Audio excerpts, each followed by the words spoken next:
Buddha declares that this is the only path to the purification that enables us to attain nirvana.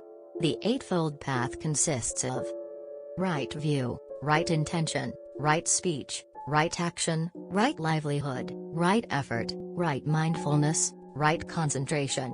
All of these are interrelated to some extent. 1. Right view. View drishti literally means the faculty of sight, but also includes a person's view, opinion, or perception of something, and is right view of the right thing, namely the way to live so as to lead to nirvana. The trivia which occupy the minds of nearly every human being ultimately mean nothing, and Buddha is not concerned with that. Right view is the right evaluation of things as well as the right understanding of them. Right view is seeing things as they really are, and knowing which matter and which do not. Naturally, this includes a right response to right view, including the right way to live. It is obviously a function of the Buddha, the intelligence, and not the sensory mind or the emotions. The mind is like a mirror, and if there is any distortion of the mirror, then all perceptions will be distorted.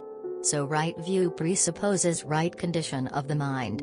Each of the 8 parts of the path is psychological, even if some of them include external modes of behavior. 2.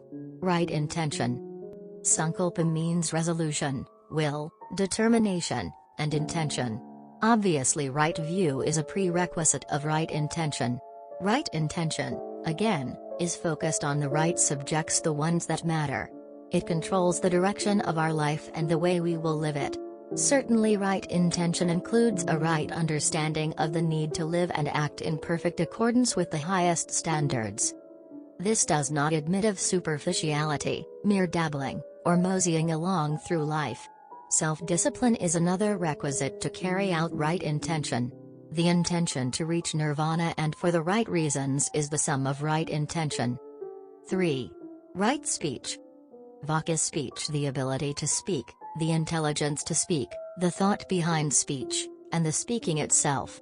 It is the last 2 that are referred to by Buddha. The wellsprings of our speech must be right, both our understanding and intention in speaking. So must our inner speaking, our thinking. Many people will relay a conversation and then say, "But in my mind I said." Right speech does not allow of disparity between thought and word. Especially it does not allow of anyone thinking spiteful and injurious thoughts inwardly while speaking pacifically outwardly. There are people who engage in this kind of dichotomy, feeling that letting off steam mentally is all right, forgetting that thoughts are realities and powerful vibrations that will certainly damage them if not the persons they are thought about. I have known of people that would regularly tell off or blast away mentally at others, considering that it would be picked up subliminally by their targets and effect changes in their behavior. But this is still violence, an infraction of the law of non-injury, ahimsa. All speech must be beneficial, true, complete, useful, sincere, and an expression of friendliness, maitreya. Then it will be right in every aspect. 4. Right action. Right action, karamanta, can also be translated as right conduct. This is according to the codes established by the teachers of wisdom, including the 5 precepts of Buddhism: no lying, no stealing, no injury of others or oneself, no immorality, and no intoxication. More complete is the Yama Niyama of the Yoga Sutras. One thing is certain, the code of right conduct must be as broad, as all-inclusive, as possible, in contrast to the Western attempts to limit the principles of right action to only glaring misconduct or only the things specifically mentioned in scriptures or other authoritative texts. Rather, general principles must be applied as thoroughly as possible, making sure that no infractions of any kind or degree occur. This is the way of the East, the only way that really succeeds. 5. Right livelihood. This is an exceedingly broad precept, based on many moral principles. It is not just that we must abstain from livelihood that breaks those principles, we must engage in livelihood that embodies them. Our livelihood must not only not harm others, it must genuinely benefit others. For example, we cannot be dishonest, but neither should we be persuading people to buy items or services that are unnecessary. Selling cosmetics is a prime example of parasitic livelihood. There are many ways to cheat or steal, and we must be sure our mode of livelihood is far from them, not skirting or just avoiding them narrowly. Scrupulous honesty on all levels is mandatory.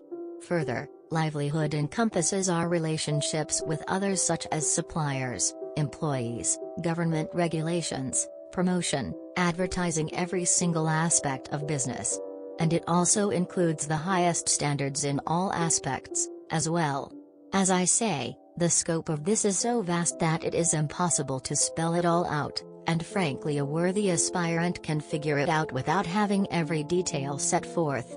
That, too, is the way of the West, the way of moral evasion and failure. 6. Right effort. Right effort, via yama, can also be translated as right endeavor. It is both doing the right thing and doing it in the right way. Here, too, the determination of right must be exceedingly broad and scrupulous. This includes action and acting in the right and beneficial and dharmic way. Right effort has nirvana for its goal. This, too, does not admit of superficiality, mere dallying, or moseying along through life. 7. Right mindfulness. Smriti means memory in the sense of keeping in mind what should be remembered, in other words holding the right perspective on things in the context of the principles of Dharma that have been learned or experienced for oneself. However, the Pali word sati means awareness and attention, as well. This does not mean being totally absorbed in the present moment or in every tiny external activity. Such an interpretation is outright silly. Rather, this principle means that we must never for a moment permit the right perspective to slip from our minds, and we must also remain fully conscious of our inner being, not letting it be overshadowed by externals. Our attention must be mostly focused inwardly and only peripherally on outward things. However, our outer attention must be so perfectly clear that we do all outer activities well and carefully. Nevertheless, our hearts must be intent on the inner work of attaining Buddhahood. Right mindfulness includes being aware of the character of everything around us and the implications of all situations. It also means evaluating and responding to them in exactly the right way. It also entails knowing what should be paid attention to and what should be ignored. 8. Right concentration. Although in later times samadhi became a technical yogic term for an intense state of interior union and superconsciousness, at the time of Buddha it simply referred to the state of meditative concentration.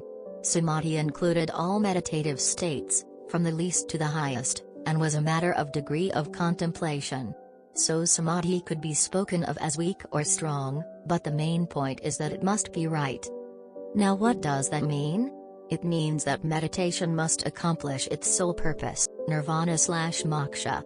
A lot of meditation practices can give a buzz, a high, and entertain and even give psychic experiences, but none of that has anything to do with liberation. In fact, very little contemporary yoga does. Right samadhi can only be produced by right practice, which includes both right methodology and the right way of doing it. A summary.